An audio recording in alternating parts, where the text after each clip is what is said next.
오늘 우리에게 주시는 하나님의 말씀은 요한계시록 2장 24절로 25절 말씀입니다.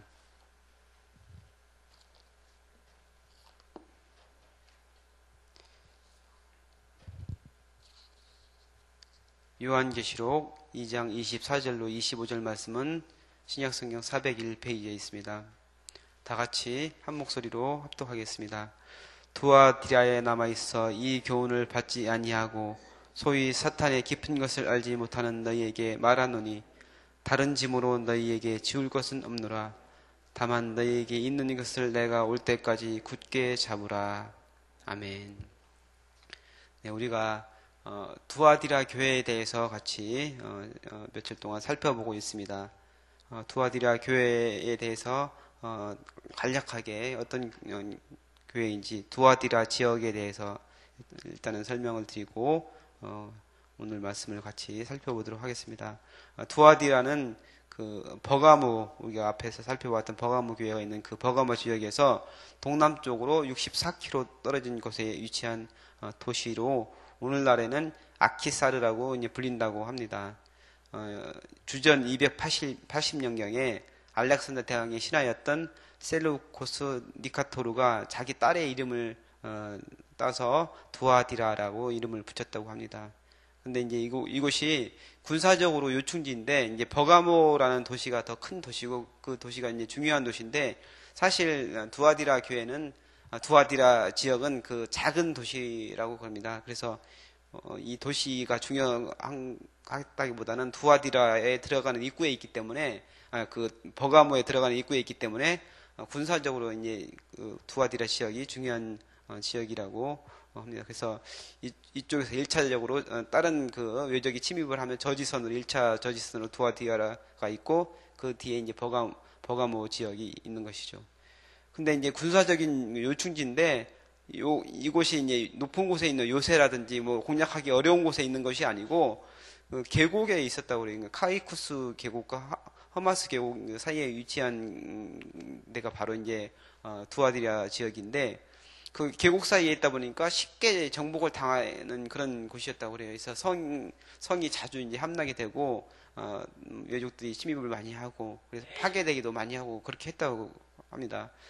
어쨌거나 이제 이 두아디라 지역은 주전 약 190년기에 로마에 정복되어서 로마의 속국으로 되었고 그리고 이제 지역적으로 이제 계곡에 위치하다 보니까 무역이 많이 번창하고 무역상들이 이제 거주했다고 합니다. 그리고 여러 가지 이제 상공업이 많이 발달했는데 의류, 그러니까 옷을 뭐 실이라든지 뭐 옷감이라든지 이런 것들이 만드는 그런 산업이 많이 발달했고 그다음에 또 그 옷감에다가 염색을 하는 그 염색업이 많이 발달했다고 해요. 그리고 가죽 제품들 그런 것들도 많이 만들어졌고 뭐 도자기 같은 거, 옹기 같은 거 이런 것들도 많이 만들어졌고 굉장히 산업이 이제 많이 발달한 도시가 바로 두아디라 지역이었다고 합니다. 청동으로 뭐 제조하는 거라든지 뭐 이런 것들이 있었고 또 거기에 사람들이 많이 살다 보니까 그 당시에는 노예 제도가 있었는데 그 노예상들도 많이 있었고 사람들이 많이 이제 있고 항공업이 많이 발달한 그런 도시인데 특별히 이제 염색 공장이 굉장히 유명했다고 그래요. 이곳에서 나는 그런 그 염색 기술이 뛰어나서 거기 이제 돌 같은 데서 채취한 그런 자색 그런 염료들 이런 것들이 굉장히 유명하다고 합니다. 그래서 우리 사도행전에 보면은 자주장사 루디아가 나오는데 그 루디아의 고향이 바로 이제 두아디라라고 합니다. 그래서 루디아가 빌립보 원래 고향은 그 두아디라인데 빌립보로 이주하여서 거기서 이제 바울을 만나잖아요. 그래서 바울의 말씀을 듣고 회심하여서 이제 그리스도인이 되는데 바로 이제 그 자주장사 루디아 그리고 이제 감옥에 그 바울과 실라가 감옥에서 갇혔다가 나중에 이제 그 감옥에서 감옥문이 열리면서 간수가 자기를 하다가 이제 바울이 우리가 여기 있다 그래가지고 간수가 유명한 고백을 하잖아요. 내가 어떻게 해야 구원을 얻게 됩니까? 하니까 바울이 주 예수를 믿으라 그리하면 너와 내 집이 구원을 얻으리라. 그래서 간수가 나오는데 그 간수하고 이 자주장사 루디아가 중심이 되어서 이제 빌립보 교회가 세워지게 된 것이죠. 어쨌거나 이제 그 빌립보 교회의 중요한 인물인 루디아의 고향이 바로 이 두아디라다 이렇게 성경은 얘기하고 있습니다. 근데 이 두아디라 교회가 어떻게 세워졌는지 뭐 그게 정확하게 뭐 밝혀지진 않았다고 그래요. 근데 아마 루디아가 고향이기 때문에 루디아가 고향에 와서 이렇게 뭐 전도를 해서 세우지 않았을까 이렇게 얘기하는 학자들도 있고, 그다음에 뭐 바울이 에베소에다 두고서 3년인가를 가르쳤는데 그러면서 이제 두아디라 지역에도 전도를 했을 것이다 이렇게 얘기하는 사람들도 있습니다. 어쨌든 이렇게 두아디라 교회가 생겨났고 거기에서 이제 예수님을 믿는 사람들도 이제 많이 생겨나게 되었던 것이죠. 근데 이 두아디라라는 지역이 우상 숭배가 굉장히 심했던 곳이에요. 다른 소아시아도 마찬가지지만 두아디라는 특별히 더 우상 숭배가 심해서 그 신전들이 많이 있었다고 그래요. 지금은 뭐 그 흔적이 거의 없는데 그 제우스, 그 그리스 로마 신화에 보면은 여러 가지 신들이 많이 나오는데 그 제우스의 아들인 그 아폴로, 태양신인 그 아폴로 신전이 있었고, 그다음에 아르테미스 신전, 그다음에 삼바타 신전, 뭐 헬리오스 신전, 그 많은 그 신전들, 그 그리스 로마 신화에서 나오는 많은 그 대부분의 신들이 거의 신전들이 바로 이제 두아디라 지역에 있었다고 그래요. 근데 어떻게 이렇게 많은, 그러니까 보통 뭐 한두 신전들이 있어가지고 그 한두 신을 이제 중심으로 많이 우상숭배를 하는데 여기는 다양한 신들이 많이 있었다는 것이죠. 근데 그렇게 된 이유는 이 지역적인 특징, 아까 이제 상공업이 많이 발달했다고 했는데 그것과 연관이 있다고 그럽니다. 이 두아디라 지역은 아까 제가 군사적인 요충지지만 높은 요새가 있다든지 그 지리적으로 유리한 곳이 아니라 침략을 많이 당하고 많이 이제 성이 함락되기도 많이 하고 그랬다고 제가 말씀드렸는데, 그러다 보니까 이 사람들이 어떻게든지 살아남기 위해서 서로 이제 뭉치게 되어서, 그래서 상업은 많이 발달되어 있고 근데 자주 도시가 파괴되고 하니까 자기들끼리 뭉쳐가지고 서로 이제 살아남기 위해서 직업 단위로 뭉치는 그런 상황들이 많이 있었다고 그래요. 그러니까 길드라고, 그래서 상업 길드, 그러니까 지금 우리말로 하면은 조합이라고 하잖아요. 이제 그런 것들이 많이 발달되어 있어요. 그래서 어떤 뭐 예를 들어서 의류업에 관련된 사람들이다 하면 그 사람들끼리 뭉쳐가지고 자기들끼리 조합을 만들고, 염색에 관련돼 있다면 그 사람들끼리 많은 사람들이 모여서 조합을 만들고, 이렇게 해서 조합을 통해서 이제 경제 활동을 하고 그것을 통해서 이제 스스로 보호하면서 그렇게 되었다는 것이죠. 그래서 조합에 가입을 해야만 거기서 이제 매매도 할 수 있고 살아갈 수 있는 그런 상황이 되었다는 거예요. 근데 조합이라는 것이 단순히 이제 물건 만들고 매매하는 그런 기능만 있는 것이 아니고 그 조합에 수호신들이 하나씩 있었다고 그래요. 그 무슨 조합이다, 만약에 의류와 관련된 조합이다 그러면 거기를 관련된 그 수호신, 그 우상이 하나씩 있었다는 것이죠. 그래서 조합에서 모여서 하는 일 중에서 가장 중요한 일이 우상을 숭배하는 거였다는 거예요. 그래서 우상 숭배를 하는 건데, 그 당시에 이제 우상 숭배라는 것이 뭐 어떤 뭐 경건하고 건전하고 이런 그런 숭배가 아니고 아주 음란한 행위들이 많이 있었다는 거죠. 우상 숭배하는 것 자체가 음란 행위가 뒤따랐다는 거예요. 그래서 거기 그 신전이 많이 있었다고 했는데 그 신전에 상주하는 그런 이제 사제들, 특히 이제 그 여사제들이 있었는데 그 사제들이 기능 중에서 하나가 그 음란한 행위를 하기 위해서 창녀 같은 그런 일을 했다는 거죠. 그래서 우상 숭배한다는 것은 음란한 거하고 연관되어 있는 거예요. 그런 일들이 많이 있었는데, 그러니까 그 조합에 가입을 해야만 그 자기가 하는 일에서 생활을 할 수 있는 거예요. 무슨 뭐 염색을 한다든지 의류를 하든지 그 일에 종사를 하는데 자기 혼자서는 살아갈 수가 없는 거예요. 조합에 가입을 해야 내가 보호를 받을 수 있고 돈을 벌 수가 있는 것이죠. 근데 이제 그러니까 조합에 가입한다는 것은 이런 그 우상 숭배를 하는 것과 내가 어떤 조합에 가입한다 그러면은 그냥 단순하게 거기서 이제 물건을 팔고 거기서 어떤 것을 공동으로 하는 것, 그것만 의미하는 것이 아니고 거기에 참여해서 우상 숭배도 같이 한다는 걸 의미하는 거예요. 그러면은 이제 여러 가지 딜레마가 생기는 것이죠. 조합에 가입을 해야만 내가 경제 활동을 할 수 있고 내가 먹고 살아갈 수 있는데 조합에 가입을 하지 않으면은 먹고 살아가는데 힘든 것이죠. 근데 조합에 가입을 하면은 우상 숭배를 해야 되는 것이에요. 근데 여기에 있는 그리스도인들이 전에는 예수님을 믿기 전에는 이런 것들이 전혀 문제가 되지 않았습니다. 왜냐면은 모든 사람들이 다 그렇게 생활했기 때문에 우상 숭배하고 당연히 조합에 가입해서 우상 숭배하고 또 거기서 이제 우상 숭배한 이후에 뭐 제단에 바쳐진 그런 그 음식들을 같이 나눠 먹고 이런 일들을 그냥 아무렇지도 않게 했다는 것이죠. 근데 예수님을 믿고 나니까 이것이 죄라는 것이 이제 알게 됐잖아요. 그래서 이제 갈등이 생기는 거예요. 어떻게 해야 되나? 내가 살기 위해서는 조합에 가입을 해서 거기서 경제 활동을 해야 내가 먹고 살 수 있는데 조합에 가입을 하지 않으면은 먹고 살 수가 없고, 근데 조합에 가입을 하면은 우상을 숭배해야 되는데 이 문제를 어떻게 해결해야 되는가? 근데 대부분의 사람들이 그냥 조합에도 가입을 하고 예수님도 믿고 그렇게 했다는 거예요. 죄인 줄 알면서도 내가 먹고 살기 위해서 그냥 조합에 가입해서 우상 숭배도 하면서 그냥 예수님도 믿고 이런 식으로 했다는 거예요. 그래서 이제 이게 지금 우리가 생각하기에는 어떻게 그럴 수 있는가 이렇게 생각할 수 있겠지만 우리 지금 현실하고도 우리 연관이 있는 거라고 생각을 하고 있거든요. 그러니까 그 당시에는 우상 숭배지만 우리가 이제 사회생활을 하다 보면은 다양한 모습으로 우리에게 요구되는 그런 시험들이 있어요. 그 남자분들 같은 경우는 이제 술 담배 문제부터 시작해서 이제 직장 생활을 하다 보면은 뭐 접대 문제라든지 뇌물이라든지 또 다른 사람들이 하는 여러 가지 그런 문제들을 신앙인으로서 그 결단을 해야 되는 그런 것들이 우리에게 시험으로 다가온다는 것이에요.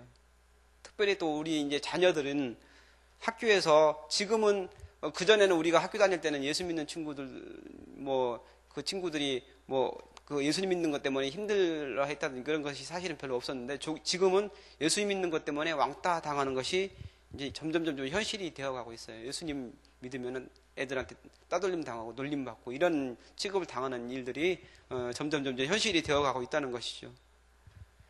근데 이제 문제는 뭐냐면은 나하고 같이 교회 다니고 교회에서는 분명히 예수님을 잘 믿는 것 같고 찬송도 부르고 기도도 열심히 하고 성경 말씀도 열심히 보는 것 같은 그런 친구들이 그런 사람들이 사회에서 볼 때는 전혀 다른 모습으로 다른 사람들하고 똑같이 행동을 한다는 거예요. 사회에서 그 예수님 믿지 않는 사람들이 하는 것처럼 그런 여러 가지 시험 앞에서 그냥 아무런 거리낌 없이 그런 행동을 한다는 것이죠. 그러면은 이제 내가 고민이 생기는 거예요. 왜 저 친구는 예수님 믿는다고 하면서도 그냥 뭐 거리낌 없이 행동을 하는데 나만 왜 바보처럼 이렇게 살아야 되는가? 그렇게 고민을 하게 되는 것이죠. 내가 그냥 슬쩍 뭐 다른 사람처럼 적절히 타협을 하고 행동을 하면은 아무런 일이 없을 텐데 세상 사람들이 내가 너무 하나님 말씀대로 산다고 하면서 좀 경직된 자세를 취한다 그러면서 세상 사람들이 뭐라고 하고 뭘 그렇게 예수님을 믿으면서 그렇게 그냥 힘들게 믿냐. 다른 사람들처럼 적절히 술도 마시고 담배도 피우고 좀 뭐 가고 싶은 데도 마음대로 가고 이렇게 뭐 적절히 해야지 너무 그렇게 믿는 거 아니다. 이런 식으로 보통 얘기를 많이 해요. 세상 사람들이. 근데 거기에서 넘어갈 수가 있다는 것이 다른 친구들 같이 나오고 교회 다니는 그런 신앙생활 하는 친구들이 다 그냥 그렇게 하기 때문에 이렇게 해도 되나 보다. 이런 식으로 생각할 수 있다는 것이죠. 타협을 할 수 있다는 얘기. 적절한 선에서 그냥 신앙생활하고 다른 사람들 하는 것처럼 그냥 하면서 그래도 내가 예수 믿지 않는 사람들보다는 그래도 죄를 덜 짓고 조금 더 내가 좀 더 경건하겠지 이렇게 자신에게 위안을 삼으면서 그렇게 행동을 할 수 있다는 것이죠. 근데 주님께서는 우리에게 결단을 요구합니다. 마지막 때에는 하나님께서 그 결단을 우리에게 보시는 때가 있다는 얘기예요. 우리 신앙을 가지고 이것이 죄냐 아니냐 우리가 결단하는 모습을 주님께서 보고 그것을 보고 우리의 믿음으로 보는 때가 있다는 얘기예요. 거기에서 어떻게 해야 되느냐? 내가 이렇게 하면은 타협을 하지 않으면 내가 살아갈 수 없는 그런 상황이 올 수도 있다는 얘기죠. 그 상황에서 우리는 어떻게 해야 되느냐? 그러니까 두아디라 사람들처럼 타협을 해야만 먹고 살아갈 수 있는 그런 상황이 있을 때 어떻게 행동을 해야 되느냐? 주님께서는 두아디라 교회에 이렇게 타협한 사람들, 세상 사람들, 그러니까 이세벨이라고 나오는데 이세벨의 그런 죄에 동참한 그런 사람들, 음행과 우상 제물에 대한 그런 것에 동참한 그런 사람들에게 어떻게 형벌을 내립니까? 주님께서는 22절 말씀에 보니까 내가 그들을 침상에 던질 터요 이렇게 얘기하고 있습니다. 주님께서는 우리가 행한 대로 갚으시는 하나님입니다. 그래서 침상에 던진다는 것은 무슨 얘기냐면은 음행을 어디서 합니까? 음란한 행위를 침대에서 하잖아요. 침상에서 하잖아요. 근데 그렇게 네가 침상을 그렇게 좋아하니까 내가 침상에 던지겠다. 근데 여기서 침상은 그냥 편안한 침상 얘기하는 게 아니고 병원에 가면 어디에 누워 있어요? 우리가 침상에 누워 있잖아요. 네가 그렇게 침상을 좋아하니까 침상에 던지겠다. 네가 침상 얘기하겠다. 무슨 얘기냐면은 병들게 하겠다는 얘기예요. 우리가 음행을 하고 하나님 말씀을 떠나서 세상 사람들처럼 그렇게 살아가면은 우리에게 병들게 하겠다는 얘기, 병으로 침상에 던지겠다는 얘기입니다. 또 어떻게 말씀합니까?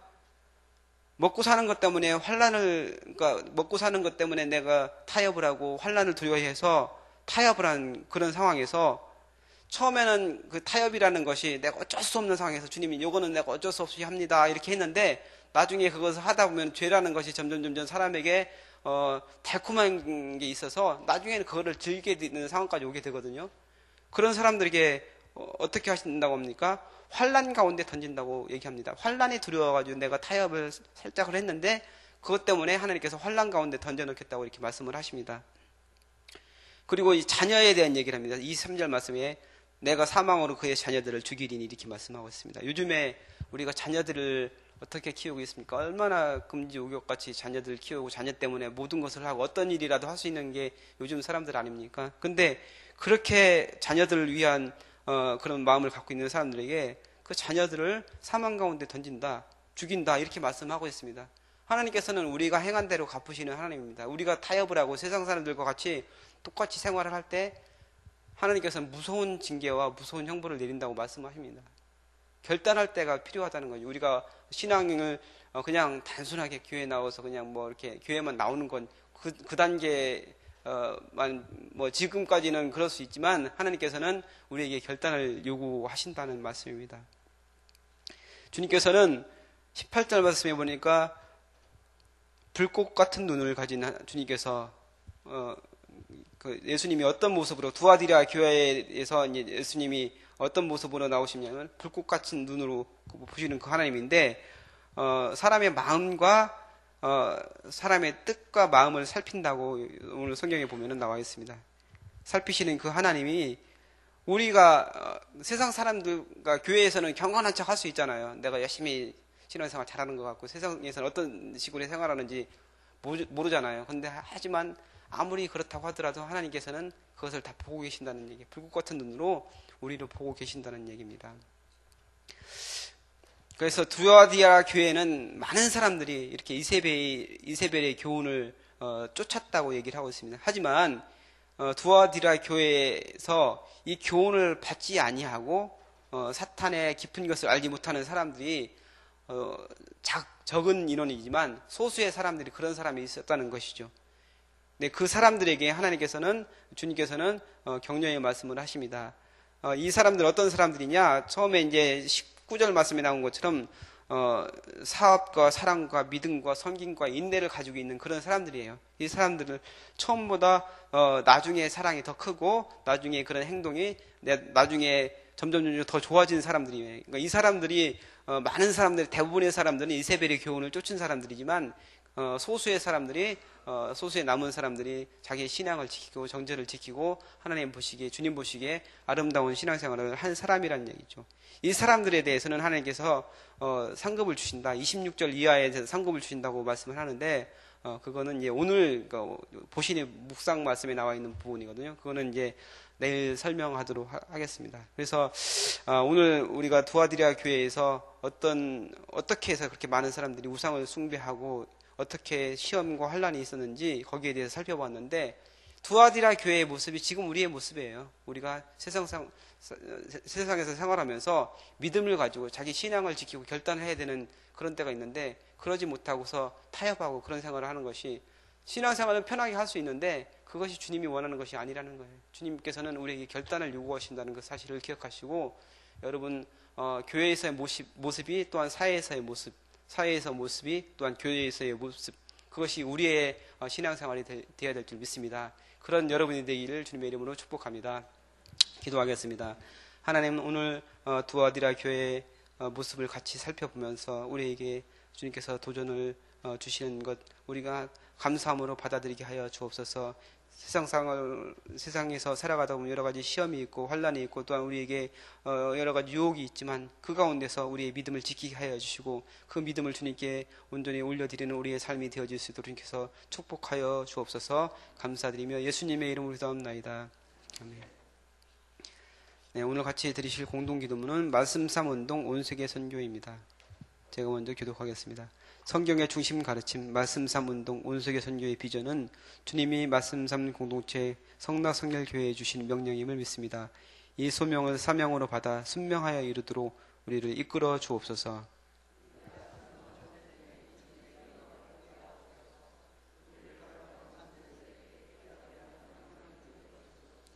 문제를 통찰하는 지혜와 한계를 넘어서는 용기를 주시며 하나님 나라를 위해 헌신하는 사람들을 보내주시어 거룩한 영적 부흥을 함께 누리고 나누게 하옵소서. 아멘. 주기도문 하시겠습니다. 하늘에 계신 우리 아버지, 아버지의 이름을 거룩하게 하시며 아버지의 나라가 오게 하시며 아버지의 뜻이 하늘에서와 같이 땅에서도 이루어지게 하소서. 오늘 우리에게 일용할 양식을 주시고 우리가 우리에게 잘못한 사람을 용서하여 준 것 같이 우리 죄를 용서하여 주시고 우리를 시험에 빠지지 않게 하시고 악에서 구하소서. 나라와 권능과 영광이 영원히 아버지의 것입니다. 아멘. 기도 제목 나누겠습니다. 지금 들은 말씀이 내 삶으로 이어지게 하옵소서. 이번 주 등록한 새 가족들이 믿음 안에서 잘 정착하게 하여 주옵소서. 각 기관 정기총회와 싱크 청년부 정기총회를 통해 귀한 사역자들이 세워지게 하여 주옵소서. 이번 돌아오는 주일에 가을 행복 VIP 초청 예배가 있습니다. 풍성한 은혜가 넘치는 시간이 되게 하여 주옵소서. 오늘 금식과 기도를 담당한 3교구와 준비하는 손길들을 복되게 하여 주옵소서. 2016년 수험생과 취업생에게 하늘의 지혜와 병철 건강과 평안을 더하여 주옵소서. 네, 장례 광고 드립니다. 노윤희 권사님 부친 되시고 윤진철 안수 집사님 장인 되시는 고 노정식 집사님 발인 예배가 오늘 안산 한도병원 장례식장에서 오전 8시 30분에 있습니다. 교회에서는 오전 6시 30분에 출발한다고 합니다. 참고하시기 바랍니다. 또 오늘 나온 그 수능생 명단을 보시고 위에서 기도해 주시고 또한 여러분 가지고 나오신 소원 기도의 제목을 자유롭게 아뢰신 후에 돌아가시기 바랍니다. 같이 기도하겠습니다.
아버지 안에 숨쉬는 지역생을 기억하여 주시고 그들이